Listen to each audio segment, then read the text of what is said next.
என்னோட கேள்வி ஒன்றே ஒன்று தான். இந்த நாம் தமிழர் கட்சி நீ உன் வேலை தமிழ் தேசியத்தை மேலே ஆட்சியில் உட்கார வைக்கிற, நீ அதை தானே பார்க்கணும். அதை தான் நாங்கள் திருப்பி ஆதங்கத்தில் கேட்டுட்ருக்கேன். உண்மையில சொல்கிறேன், அந்த கட்சிக்குன்னு ஒரு கொள்கை கோட்பாடுன்னு ஒன்று இருந்துச்சுல்ல, எதுக்கு? நாம் தமிழர் கட்சிக்குன்னு.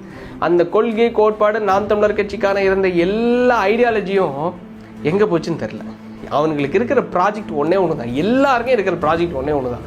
இன்னைக்கு விஜய் என்ன கலர் ட்ரெஸ் போட்டார், இன்னைக்கு விஜய் கருப்பு கலர் ட்ரெஸ் போட்டாரா, அப்போ அதுக்கு காரணம் இதுதான் சொல்லிட்டு எல்லாத்தையும் நோட்டை விட்டுருக்காங்க. டே, அடுத்த வீட்டில் பெட்ரூமுக்குள்ளே என்ன ட்ரெஸ்ஸு போடுறான், இன்னர் என்ன கலரில் போடுறான்னு பார்க்குறது தான் இந்த நாம் தமிழர் கட்சிக்கு வேலையா?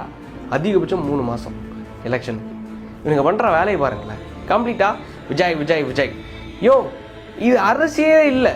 நீ அரசியல் வேலை பார்க்குறியா இல்லை புரோக்கர் வேலை பார்க்குறியா? அதாவது என்னென்னா, சார் டிஎம்கே இந்த வாட்டி ஜெயிக்க வைக்கிறதுக்கான அனைத்து வேலையும் நாங்கள் பார்த்துக்குறோம். டிவிகே உங்களோட ஓட்டை பிரிக்க போகிறாங்க. ஸோ பிரிக்க போகிறதுல அதை பிரிக்காமல் இருக்கிறதுக்கு அந்த கூட்டத்தை ஒட்டுமொத்த கூட்டத்தையும் தற்கொலை கூட்டம்னு சொல்லிட்டு நாங்கள் மட்டம் தட்டுற அளவுக்கு நாங்கள் இறங்கி உங்களுக்காக வேலை பார்க்குறோம். எங்கள்கிட்ட ஒன்றே ஒன்று தான், பேமெண்ட். எங்ககிட்ட கொஞ்சம் தமிழ் தேசியவாதி கூட்டம் இருக்குது. இந்த தமிழ் தேசியவாதி கூட்டத்தை வச்சு நாங்கள் இந்த வியூஸ் எல்லாம் வச்சு கம்ப்ளீட்டாக நாங்கள் அடிச்சிடுறோம் அப்படிங்கிற மாதிரி பாவம் தமிழ் தேசியவாதிகளை அடமானம் வச்சுட்டாங்க. அடித்து சொல்கிறேன், நாம் தமிழர் கட்சி இந்த அளவுக்கு மண்ணை கவுறதுக்கான ஒரே காரணம் வேறு யாரும் கிடையாது, இந்த சாட்டை துரைமுருகன் என்ற ஒரு நபர் மட்டும்தான்.